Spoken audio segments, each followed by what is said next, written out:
오늘 본문의 말씀으로 마태복음 강의 53번째 말씀, 살리는 사람이 됩시다 라는 제목으로 말씀의 은혜를 함께 나누겠습니다. 예수님 당시에 이스라엘은 로마의 지배 아래에 있었습니다. 로마의 정복지이자 로마의 식민지였던 것이죠.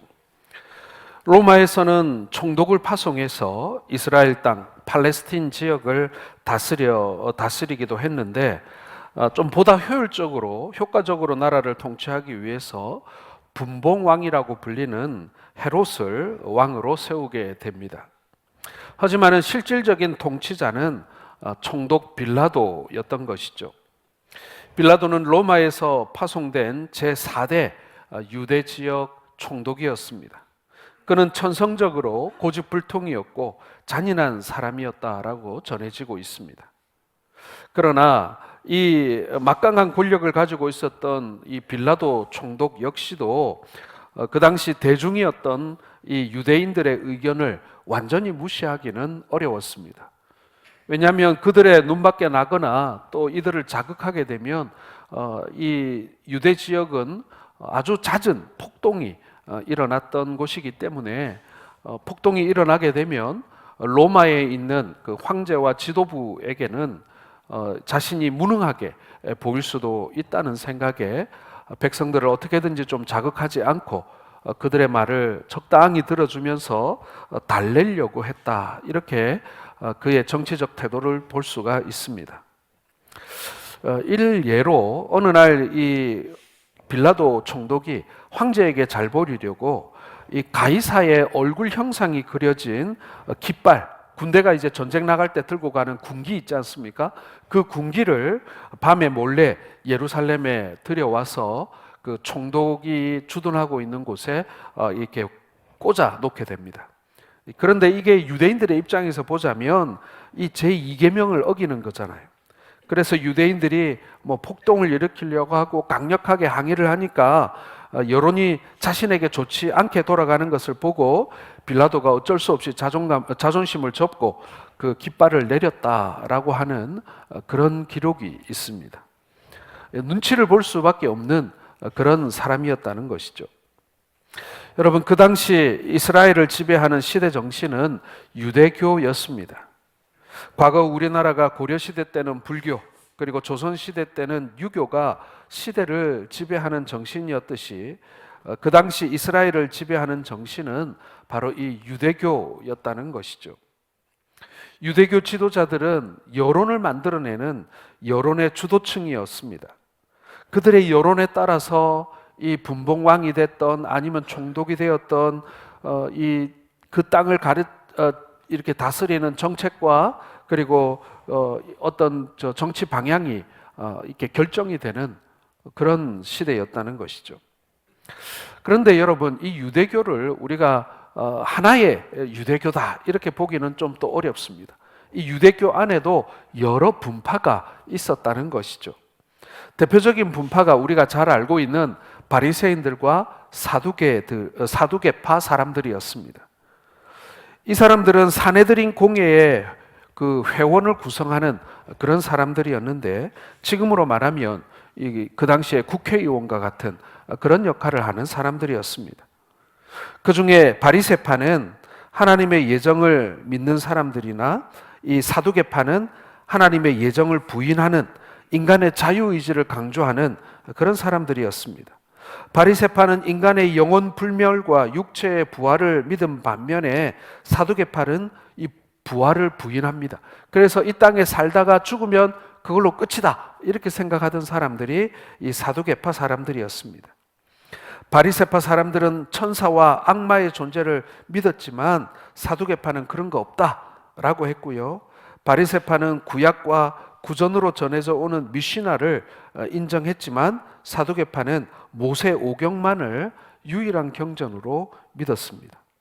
바리새파는 주로 종교 지도자들을 이렇게 배출했고 사두개파는 주로 정치 지도자들과 관료들을 배출했던 그런 그 유대교 안에 그 두 이 큰 양대 분파다 이렇게 말할 수가 있는 것입니다.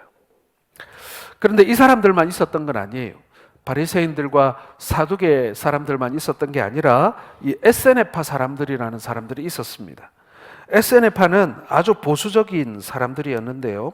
이 사람들은 이 세상을 싫어해서 등지고 이 타락한 세상을 부정하고 이 자기들끼리 광야나 산속에다가 집단 공동체를 만들고 은둔해서 숨어 살았던 그런 사람들입니다.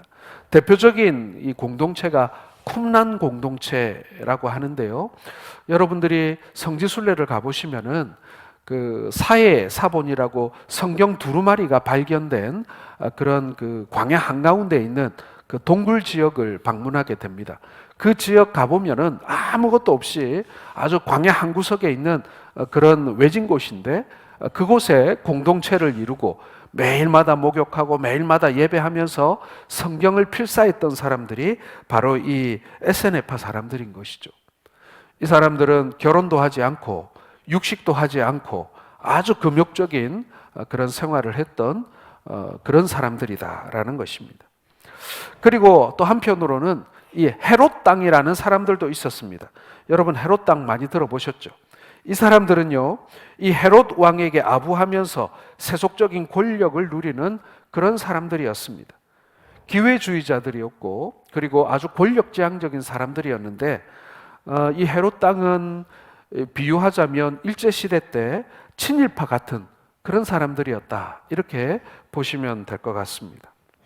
그리고 또 한편으로는 혈맹당, 혁명당이라고도 불리는 사람들이 있었습니다. 이 사람들은 무력으로 로마의 권력을 몰아내고자 하는 지금으로 말하면 레지스탕스 같은 그런 사람들이 바로 이 혈맹당 사람들이었습니다.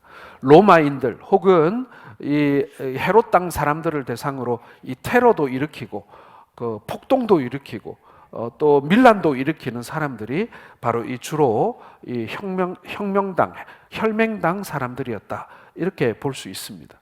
한편으로는 이 사람들을 이 유대인들은 민족주의자, 독립운동가 이렇게 취급했다. 이렇게 보시면 될 것 같습니다.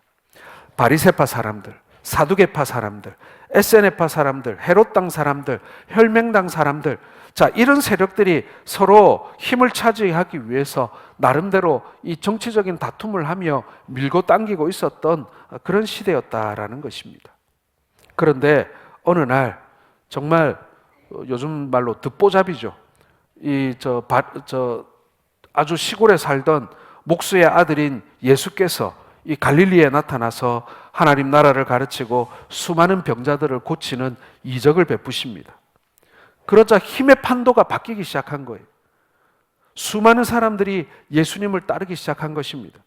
바리새, 사두개, 에세네, 헤롯 땅, 혈맹당 할 것 없이 모든 사람들이 예수님을 선지자로 여기고 그에게로 모여들기 시작한 것입니다.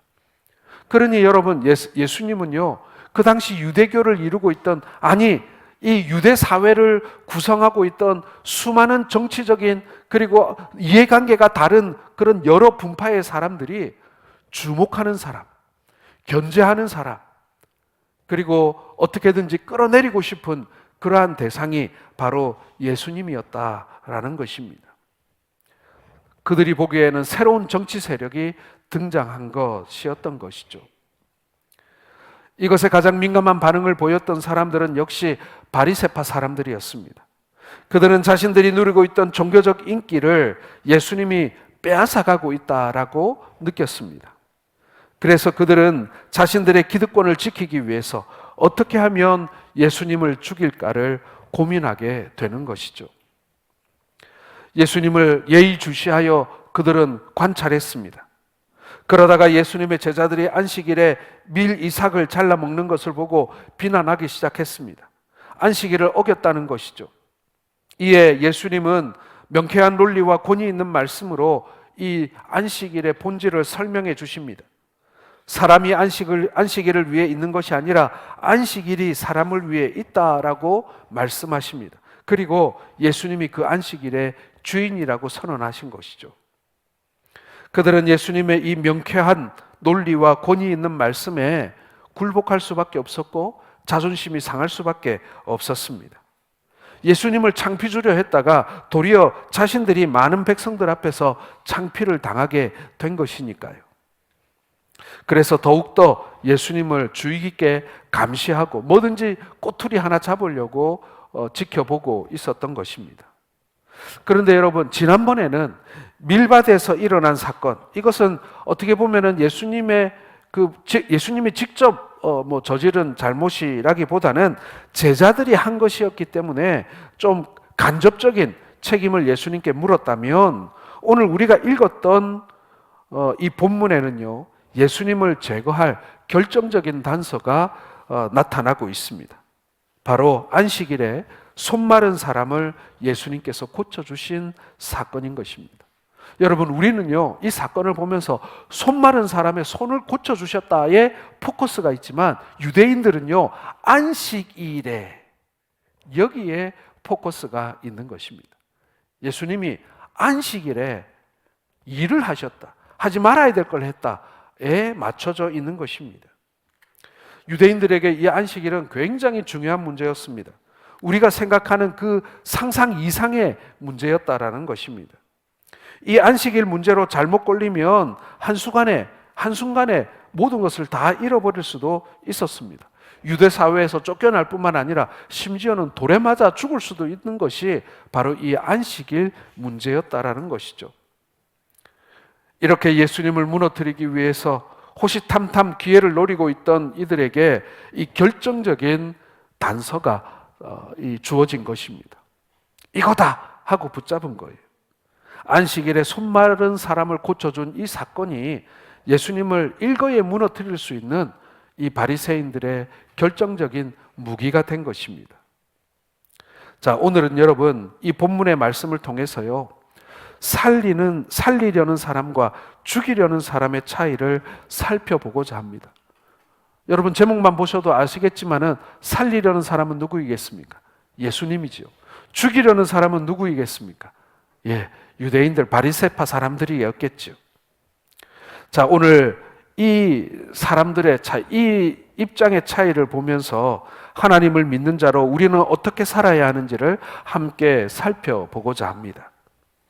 첫 번째, 여러분, 우리가 살펴보아야 할 것은요, 죽이려는 마음과 살리려는 마음입니다. 여러분, 굳이 설명드리지 않아도요, 우리가 가져야 할 마음은 어떤 마음입니까? 당연히 살리려는 마음이죠. 자, 9절과 10절의 말씀을 같이 한번 읽어보겠습니다. 시작. 거기에서 떠나 그들의 회당에 들어가시니 한쪽 손 마른 사람이 있는지라 사람들이 예수를 고발하려 하여 물어 이르되 안식일에 병 고치는 것이 옳으니까. 자, 회당은요, 하나님의 말씀을 가르치는 곳이고 사람을 살리는 곳입니다. 그런데 오늘 이 바리새인들은요, 예수님을 어떻게 하면 죽일까라는 죽일 생각만으로 눈이 어두워지니까 회당도 예수님을 죽이려는 도구로밖에 보이지 않았다라는 것입니다. 여러분, 이 사람은요, 이 마음에 가지고 있는 이 중심된 사고가 굉장히 중요합니다. 마음의 색깔, 마음의 태도가 정말 중요하죠. 이 복덕방을 하면서 부동산업을 하고 있는 집사님이 계셨어요. 날마다 아파트 사고 팔고 소개하고 전세 소개하고 막 이런 것이 이 집사님의 주된 업이었습니다. 자, 그런데 어느 날 여전도회 헌신예배 사회를 맡게 되었는데요. 이 회장이시니까 사회를 맡게 됐는데 이렇게 사회를 본 거예요. 찬송가 109동을 부르시겠습니다. 이렇게 된 거예요. 아주 실수긴 했습니다만은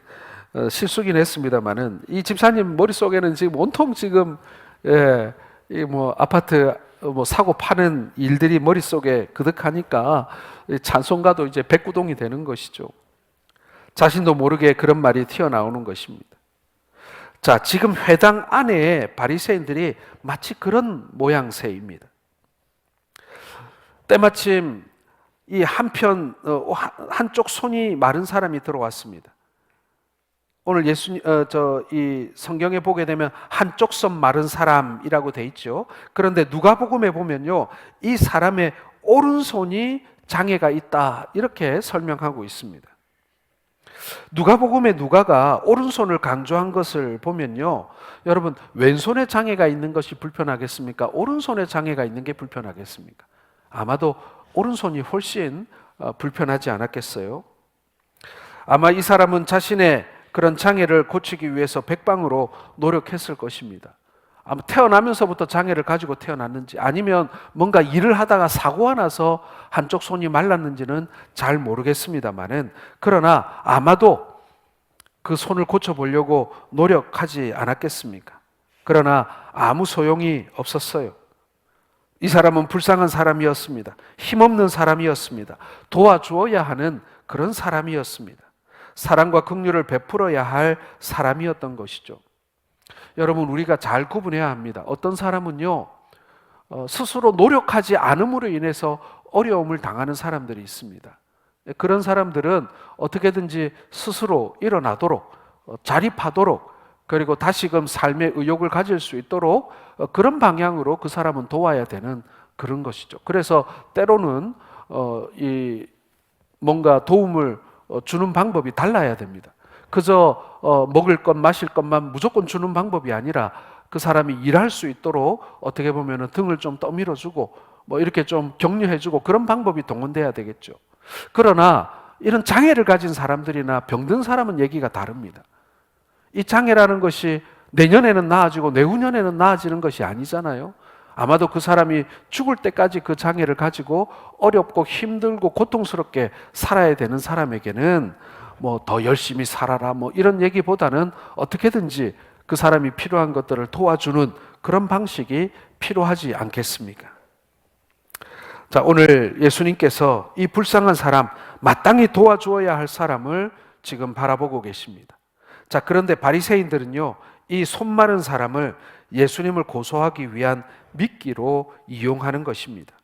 생각 자체가 죽이는 쪽으로만 이 발전하고 이게 마음에 차 있으니까 상대방의 모든 것을 죽이는 쪽으로만 해석하고 접근하려고 한다라는 것입니다. 여러분, 이런 사고를 뭐라고 부르냐면요, 프로크루스테스적 사고방식이라고 부릅니다. 프로크루스테스, 이 그리스 신화 전설에 등장하는 이 프로크루스테스는요, 이 바다의 신이라고 불리는 포세이돈의 아들입니다. 자, 이 프로크루스테스는요, 아테네 근처에 살면서 지나가는 나그네들을 괴롭혔다라고 얘기합니다. 그는 크고 작은 두 개의 침대를 마련해 놓고 키가 작은 나그네는 큰 침대에 묵고 키가 큰 사람은 작은 침대에 묶은 다음에 침대에 맞도록 키를 잡아 당겨 늘리거나 혹은 발목을 잘라서 사람들을 죽였다라고 하는 그 전설이 있습니다. 이야기죠, 이야기. 키가 크든 키가 작든 간에 죽이기로 작정하고 잡아오니 키가 커서 죽이고 키가 작아서 죽이는 거예요. 그럼 무조건 죽인다는 얘기죠. 무조건 죽이려고 마음을 먹으니 어떤 조건의 사람들이 와도 그것을 빌미로 사람을 죽이는 것을 프로크루스테스적 사고방식이라고 부르는 것입니다. 가끔씩 그런 얘기 하잖아요. 뭐 경찰이나 검찰이나 국가 권력이 이 사람을 죽이겠다라고 작정을 하면 어떤 논리를 갖다 대어서 어떤 방법을 갖다 대어서든 이 사람을 무조건 끌어내리거나 아니면은 이 벌을 주고자 하는 그런 짜맞추기식, 이걸 말하는 것입니다. 오늘 바리새인들이요, 예수님을 죽이기 위해서 이 프로크루스테스적인 사고방식으로 죽이려는 마음으로 예수님께 나아간 것입니다. 바리새인들은 당시 누구보다 열심히 신앙생활을 했습니다. 그들이 믿고 있는 모세 오경을 철저히 지키려고 애를 썼습니다. 종교적인 전통과 하나님의 율법과 모세의 율법을 강조하다 보니 이들은 어느덧 형식주의자들이 되고 만 것입니다. 잘못된 의식구조를 가지게 되었습니다. 그들은 예수님을 죽이려는 마음을 가지고 회당에 들어간 것입니다. 자, 그러나 예수님은 달랐습니다. 예수님은 기본적으로 사람을 살리는 마음을 가지셨던 것입니다. 형식보다 본질을 중요하게 생각했습니다. 예수님은 형식보다 하나님의 계명을 주신 그 하나님의 마음, 그 하나님의 의도, 그 하나님의 그 본질을 중시했다라는 것입니다. 여러분, 하나님은 사랑이시죠. 율법만 들여다보고 율법만 뜯어 먹어보면요, 우리 하나님 굉장히 무섭고 냉정하고 엄하신 분인 것 같아요. 그러나 그 율법을 주신 하나님, 그분이 어떤 분인가, 이 율법을 주신 하나님의 그 마음은 어떤 마음이었는가를 살펴보면 하나님은 사랑이시라, 이렇게 결론 내릴 수밖에 없는 것입니다. 형식주의자들, 율법주의자들은요, 그 율법만 봅니다. 그 형식만 봅니다. 그러나 하나님을 알고자 하는 자들은 하나님의 마음, 그 율법을 제정하신 하나님의 그 중심을 볼 줄 알게 된다라는 것입니다. 사랑하는 성도 여러분, 우리가 중세 시대를 거쳐서 종교개혁을 맞이했던 그 본질이 바로 거기에 있습니다. 형식이 아니라, 율법이 아니라 하나님의 그 본 마음, 하나님의 그 본질을 알고자 했을 때 우리가 변화되고 우리가 새로워질 수 있었다라는 것입니다. 자, 11절과 12절을 같이 읽겠습니다. 시작. 예수께서 이르시되 너희 중에 어떤 사람이 양 한 마리가 있어 안식일에 구덩이에 빠졌으면 끌어내지 않겠느냐? 사람이 양보다 얼마나 더 귀하냐? 그러므로 안식일에 선을 행하는 것이 옳으니라 하시고. 예, 오늘 우리 예수님의 마음은요, 긍휼이었어요. 불쌍히 여기심이었어요. 우리 예수님의 마음은 사랑이었고 용서였다라는 것입니다. 안식일에 바리새인들처럼 규례를 만들어 놓고 고소하려고 감시하고 악을 행하는 것보다 선을 행하는 것이 더 중요하고, 안식일을 지킨다고 말로만 하면서 사람을 죽이려고 모의하는 것보다 사람을 살리는 것이 더 중요하다라는 것입니다. 그러나 예수님은 손 마른 사람을 긍휼히 여기는 마음으로 접근하셨습니다. 불쌍히 여기는 마음을 가지셨어요. 안식일일지라도 죽어가는 사람을 살려야 한다는 것이 바로 예수님의 마음이었던 것입니다. 사랑하는 성도 여러분, 우리의 마음과 태도는 기본적으로 죽이려는 마음이 아니라 살리는 마음을 여러분들 모두가 가질 수 있기를 주의 이름으로 축원합니다. 오늘 예수님은요, 우리를 정죄하기 위하여 오신 것이 아니라 우리를 위하여 당신의 사랑을 보여주시기 위하여 오셨습니다. 십자가에서 죽기까지 우리를 사랑하셨다라는 것을요, 보여주기를 원하셨습니다. 오늘 예수님이 우리에게 원하는 마음이 바로 그거예요. 사랑이고 긍휼인 것입니다. 교회도 신앙생활도 목적은 사람을 살리는 것입니다. 어떻게든지 한 사람이라도 살리고픈 마음이 우리에게 있어야 하는 줄로 믿습니다. 그게 예수님 마음이에요. 우리는 죽이려는 마음을 가지고 살아가고 있는지, 살리려는 마음을 가지고 살아가고 있는지, 여러분, 우리 자신을 진단해보고 우리 공동체를 진단해보고 우리 교회를 진단해볼 수 있는 우리 여러분들 되시기를 주님의 이름으로 축원합니다. 두 번째로, 여러분, 죽이는 말과 살리는 말입니다. 당연히 여러분, 어떤 말을 가져야 되죠? 살리는 말을 해야죠. 죽이는 말을 해서는 안 되는 것이죠. 13절 같이 읽겠습니다. 이에 그 사람에게 이르시되 손을 내밀라 하시니 그가 내밀매 다른 손과 같이 회복되어 성하더라. 자, 죽이는 쪽으로 생각하면 자연스럽게 사람을 죽이는 쪽으로 말을 하게 됩니다. 말로 덫을 놓는 것이죠. 여러분, 덫의 기능이 뭐예요? 덫의 기능, 예, 잡아 죽이는 것이 덫의 기능입니다. 그런데 말이 덫이 되는 거예요. 바리새인들은 안식일에 병 고치는 것이 옳습니까? 라고 덫을 놓습니다. 이거는 죽이기 위한 말이에요. 이 말을 들은 손 마른 사람의 심정이 어떻겠습니까? 지금 살고 싶어서, 이 장애의 굴레로부터 벗어나고 싶어서 예수님께 나왔잖아요. 예수님을 만나면 살 수도 있는데 이 바리새인들이 안식일이기 때문에 안 된다는 거예요. 안 된다는 거예요. 안식이라는 형식으로 이 사람들에게 올무를 씌우고 있는 거예요. 오늘 예수님이 오늘이 지나고 나면 다른 마을로 또 가실 텐데 이 손 마른 사람에게서는 오늘 안식일이라고 오늘 안 된다, 그러면 내일 만나면 되지, 이게 안 되는 거예요. 오늘 예수님을 만나지 못하면 이제 죽을 때까지 기회를 갖지 못할 수도 있는 거예요. 지금 살아야 되는데. 그런데 예수님은 여러분, 살리는 마음을 가지셨기 때문에 살리는 말을 하십니다. 뭐라고 하세요? 손을 내밀라라고 말씀하십니다. 손을 내밀라는 말은요, 바리새인들이 올무를 놓고 죽이려고 하는 것을 알고 있지만 내가 너를 지금 살려야 되겠다, 내가 살려주겠다라는 말씀인 것입니다. 바리새인들은 죽이기 위해서 병 고치는 것이 옳으니까라고 덫을 놓았지만 예수님께서는 살리기 위해서 손을 내밀라라고 말씀하고 있는 것입니다.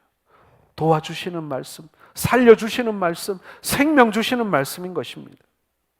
여러분, 오늘 우리 주님은요, 위험이 도사리고 있는데도 불구하고 살리는 말을 하는 것에 인색하거나 두려워하지 않았습니다. 야, 지금 여기 바리새인들이 보고 있으니까 나중에 저 뒷문으로 날 따라와, 이렇게 하지 않으셨어요. 오늘 안식일이니까 내가 저 사람들이 딱 지금 덫을 놓는 걸 지금 보고 있는데 내가 그 덫에 걸어 들어갈 수는 없으니까 안식일이 끝나는, 그러니까 해가 지면 내 숙소로 찾아와, 뭐 이렇게 하지 않으셨어요. 여러분, 혀는 우리의 인생의 방향을 결정해 주지 않습니까? 말은 어떻게 사용하느냐에 따라서 그쪽으로 발전하게 되어 있지 않습니까? 말을 사용할 때는 죽이는 말을 할 것이 아니라 살리는 말을 해야 합니다. 거기에는 위험이 도사리고 있고 용기도 필요합니다. 두려움을 극복해야만 살리는 말을 할 수가 있는 것입니다. 그러나 여러분, 이 말 한마디가 얼마나 힘이 있는지요. 대부분 말이라고 하는 것은 한 번 말하면 그것으로 끝나는 것이 아니라 사람 마음속에 깊이 들어가 그것이 씨앗이 됩니다. 그래서 그것이 자라 말의 열매를 맺는 것이죠.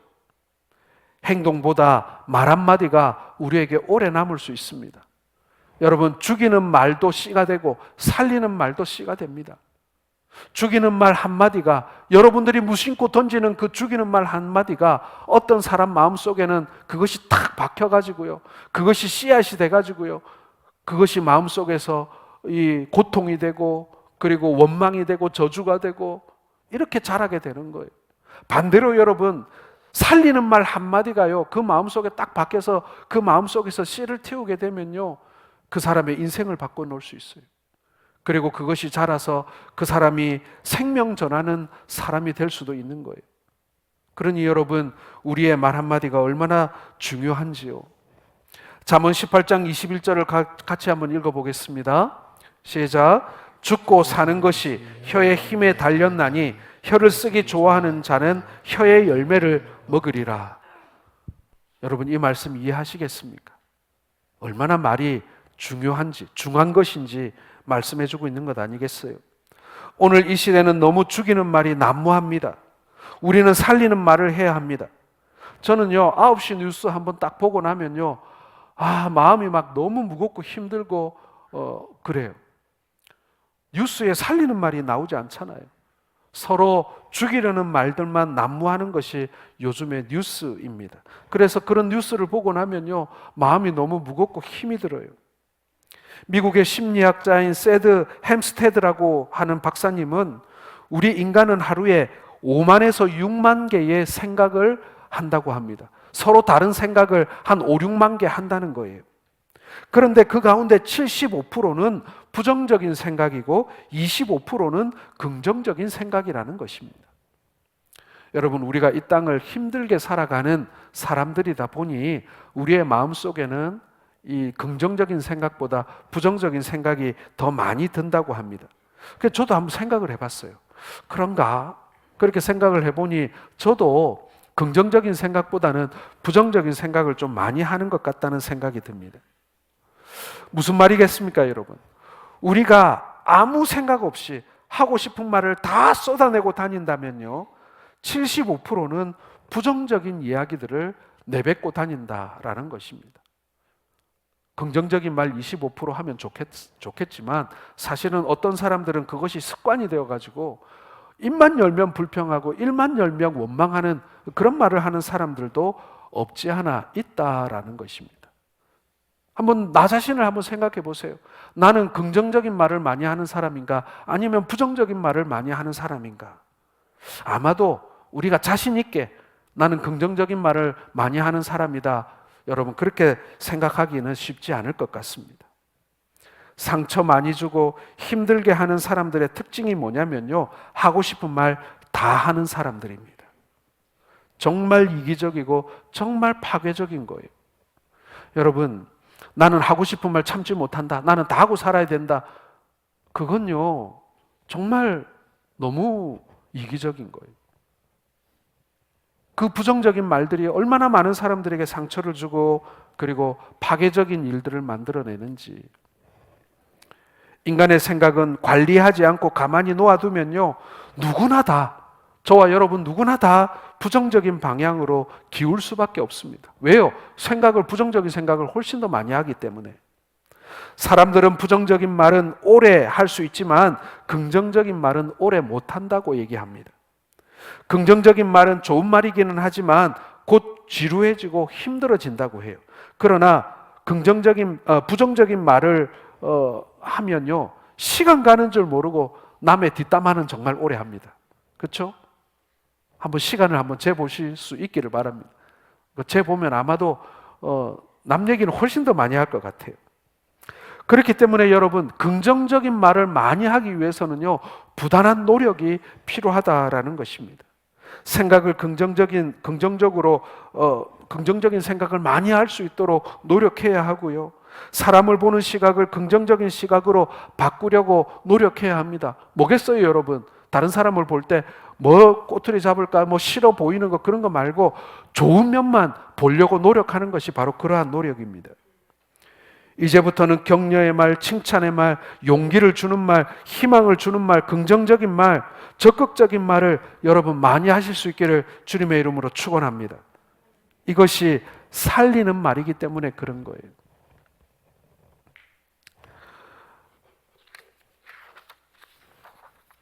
그리고 세 번째로 여러분, 죽이는 행동과 살리는 행동이 있습니다.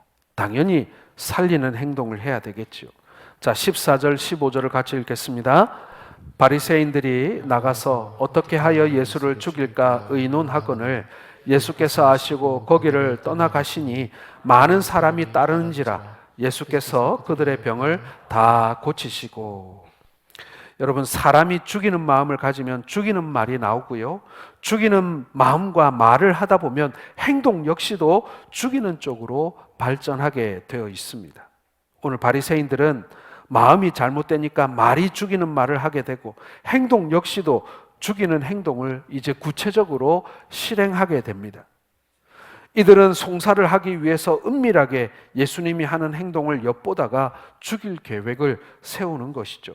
그리고 그것도 누구하고 의논을 하냐면 헤롯 당들과 의논을 했다라고 되어 있습니다. 마가복음 3장 6절 같이 읽겠습니다.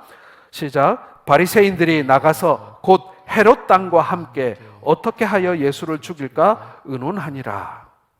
여러분, 처음 소개할 때 헤롯 당은요, 일제시대 때 친일파 같은 그런 사람들이라고 말씀드렸습니다. 그래서 바리새인들은 이 헤롯 당을 제일 싫어했어요. 이 바리새인들은 이 로마의 지배 자체를 부정하던 사람들이었기 때문에 이 헤롯 당이 제일 싫은 사람들이었던 거예요. 그런데 그들이 예수님을 죽이려고 모의를 누구랑 했느냐? 헤롯 당들과 했다는 거예요. 서로 원수였던 사람들이 예수님을 죽이기 위해서 서로 손을 잡았다는 얘기입니다. 결국 이들은 예수님을 고소하여 십자가에 달아 죽게 만들어 버립니다. 이들은 죽이는 행동, 악행을 하는 쪽으로 행동이 발전했던 것입니다.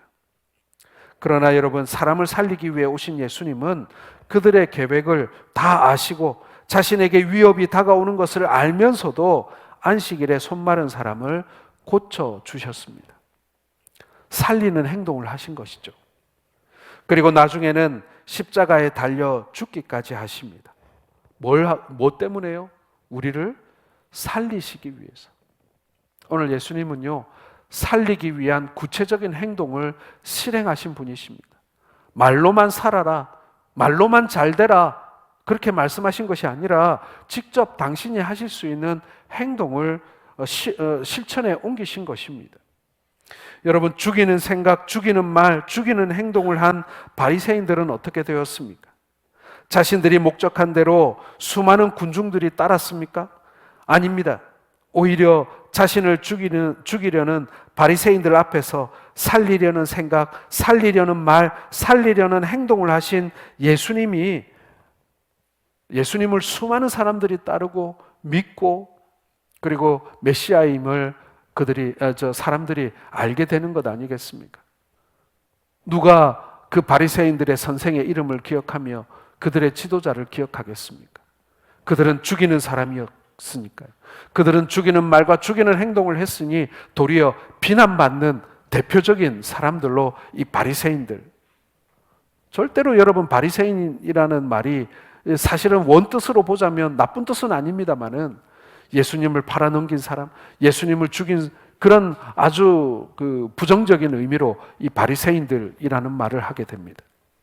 그러나 예수님은 생명의 상징, 생명 그 자체이십니다.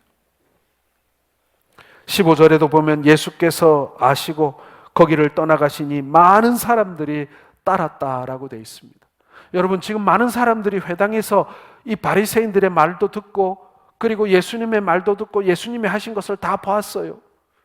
어떤 사람들은 바리새인들의 말, 안식일에 이 사람을 고치는 것이 병을 고치는 게 옳습니까? 라고 하니까 어떤 사람들은 그래 안식일엔 그런 거 하면 안 되지 끄떡끄떡 하는 사람도 있었을 거예요. 그러나 한편으로는 예수님이 안식일에 너희는 양이 구덩이에 빠지면 그거 건져내지 않겠냐, 선을 행해야 되지 않겠냐라고 하며 얘기하니까 또 많은 사람들이 맞다, 예수님 말 맞다, 아마 그랬을 거예요. 자, 그런데 예수님이 손 마른 사람을 고치고 그 자리를 떠나자 어떤 일이 벌어집니까? 이쪽도 끄떡 저쪽도 끄떡 하던 사람들이 있었을지 모르지만 수많은 사람들이 바리새인들을 따르는 것이 아니라 예수님을 따라 나섰다라고 성경은 말씀하고 있습니다. 그렇습니다, 여러분. 살리는 말을 하고 살리는 행동을 하고 살리는 마음을 가진 사람들은요, 사람들이 따를 수밖에 없는 거예요. 사람들이 그 마음의 중심을 알아주는 것입니다. 많은 사람들이 예수님을 쫓았습니다. 그것이 바로 살리는 사람의 결과다라는 것입니다. 여러분, 우리도 자신을 살리고 남을 살리는 그런 행동을 해야 할 줄로 믿습니다. 살리는 예수님은 우리를 살리시기를 원하십니다. 그러므로 살리는 말씀을 붙들고 일어나야 합니다. 아무것도 없고 절망하며 죽는 생각, 죽는 말, 죽는 행동을 하지 말아야 하는 것이죠. 우리는 생각을 통해 나도 살고 이웃도 살려야 합니다. 우리는 말을 통해 나도 살고 이웃도 살려야 합니다. 우리는 행동을 통해 나도 살고 이웃도 살려야 합니다. 예수님이 십자가에 오르신 것은 많은 사람을 살리기 위함이었습니다. 그러니 우리도 사람들을 어떻게든지 살리는 일에 헌신해야 하는 것 아니겠습니까? 예수님께서 안식일에 손 마른 사람을 고쳐주신 사건은요, 이미 이사야 선지자가 예언한 말씀이라고 얘기하십니다. 20절 말씀 같이 읽겠습니다. 상한 갈대를 꺾지 아니하며 꺼져가는 심지를 끄지 아니하기를 심판하여 이길 때까지 하리니. 여러분, 갈대가 상하면 꺾어버립니다. 보기 싫기 때문이죠. 저도 화초를 키울 때 시들고 상처난 잎사귀는 잘라버립니다. 마음에 그런 마음이 들어요. 괜히 죽을 수밖에 없는, 결국에는 죽게 될 이 잎사귀가 건강한 줄기나 잎사귀가 먹어야 될 양분을 낭비하는 것 같아서 저는 그걸 다 따줍니다. 잘라줍니다. 그게 합리적이라고 저는 생각하기 때문에 그렇습니다. 상한 갈대가 성한 갈대까지 영향을 미치기 때문에 그렇습니다. 그런데 여러분, 이것은 세상적인 관점에서 보자면 마땅합니다. 합리적인 생각입니다. 세상적인 사고와 판단으로 보자면 이것이 맞을 수도 있습니다. 그러나 하나님 나라는 그렇지 않습니다. 그러니 교회도 그래서는 안 되는 것입니다. 우리 주님은 상한 갈대도 꺾지 않으신다고 말씀합니다. 꺼져가는 심지도 끄지 않으신다고 말씀합니다. 저거는 어차피 썩었고 저거는 어차피 꺼질 불이기 때문에 꺼도 되고 잘라도 되고 그렇게 생각하지 않으셨다는 거예요. 꺼져가는 심지는 언젠가는 꺼져버릴 거예요. 상한 갈대는 다시 그것이 싱싱한 갈대가 되기는 어려울지 모릅니다. 그러나 그것도 불쌍히 여기셨다. 그것을 억지로 잘라내거나 끄지 않으셨다라고 말씀하십니다. 꺼져가는 심지는 더 이상 살 소망이 없는 것입니다. 죽어가는 것을 보고만 있는 것입니다. 그런데 우리 주님은 꺼져가는 그 심지도 끄지 않으시는 거예요. 이왕 죽을 건데 뭘 이라고 하지 않으셨다라는 것입니다. 여러분, 여기에 주님의 마음이 있는 줄 믿습니다. 예수님은 처음부터 살릴 생각만 가지고 있었습니다. 예수님은 처음부터 살리는 말씀만 하셨습니다. 그리고 끝까지 살리는 행동을 하셨습니다. 여러분, 우리도 주님처럼 살릴 생각, 살릴 말, 살릴 행동을 통해서 하나님 나라가 이 땅에서 이루어지도록 함께 힘쓸 수 있기를 주님의 이름으로 축원합니다. 우리는 세상과 달라야 돼요. 세상이 합리적이라고 하는 그 생각, 여러분, 우리는 하나님 나라의 사고방식으로 바꿔야 한다. 오늘 이것이 예수님께서 우리에게 가르쳐 주시는 세상 사람들이 보기에는 어리석지만 그러나 하나님 나라 백성들의 마음인 줄 믿으시기를 주님의 이름으로 축원합니다. 기도하겠습니다.